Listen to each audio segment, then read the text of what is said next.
Hello everyone, welcome back to my mini blog. তো আগের ভিডিওতে আমি তোমাদের দেখিয়েছিলাম যে আমরা কেদারনাথের উদ্দেশ্যে বেরিয়ে পড়েছি।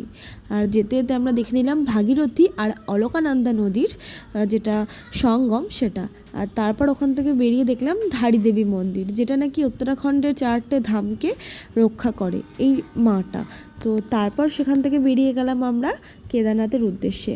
আর সেখানকার ভিডিও আমি আর করতে পারিনি। তারপর একদম ডাইরেক্ট চলে গেছিলাম একটা রিভার ভিউ রেস্টুরেন্টে, যেখানকার খাবার দাবার কিন্তু ভীষণ ভালো ছিল। আর যেহেতু সকাল থেকে সেরকম কিছু খেয়ে বেরোয়নি, তাই খিদেটাও ভীষণ পেয়ে গেছিলো।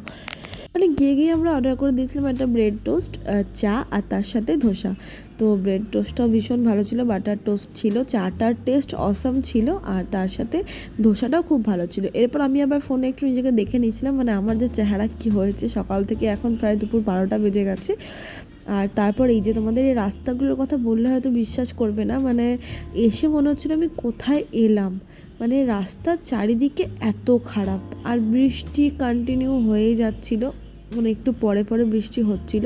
আর এই যে দেখতে পাচ্ছ পুরো ভেঙে ধস পড়েছিল এখানে। আর এখানে একটা বাইকের ওপরে পুরো পাথর ভেঙে পড়ে গেছিলো, আর তার সাথে সকালবেলায় একটা গাড়িও নিচে পড়ে গেছিলো। তো এই জায়গাটায় আমরা মোটামুটি 1.5-2 ঘন্টা ওয়েট করেছিলাম জ্যাম ছাড়ানোর জন্য। মানে যেহেতু পাথর ভেঙে পড়েছিল, রাস্তাটা পরিষ্কার হলো, দেন আমাদের গাড়ি আবার ছাড়লো। আর তারপর আমরা এখন যাচ্ছি সোনপ্রয়াগের দিকে। রাস্তাটা দেখে আশা করছি তোমরা বুঝতেই পারছো যে কী হারে পাথর পড়েছে। আর আমরা যেতে যেতেও রাস্তায় প্রচুর পাথর পড়েছে, মানে ভাগ্যিস যে আমাদের গাড়ির ওপর পড়েনি। তো যাই হোক, ভগবানকে ডাকতে ডাকতে যাচ্ছিলাম যেন আমরা সেফলি কেদারনাথ পৌঁছে যেতে পারি। আর তারপর গাড়ি আমাদেরকে নামিয়ে দিল সোনপ্রয়াগে।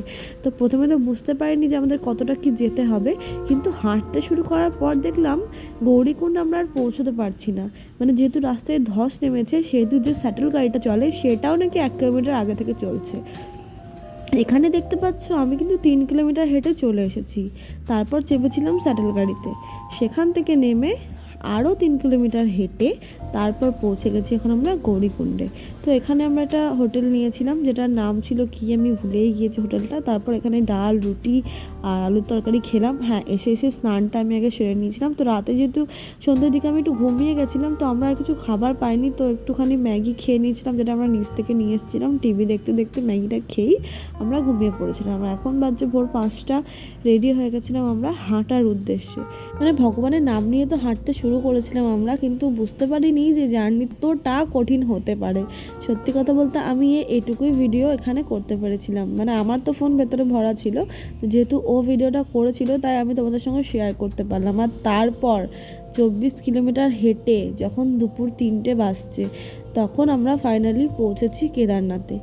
মানে সে যে কী জার্নি, সেটা আমি তোমাদেরকে নেক্সট ভ্লগে বলবো। টাটা বাই, দেখা হবে পরের ভ্লগে।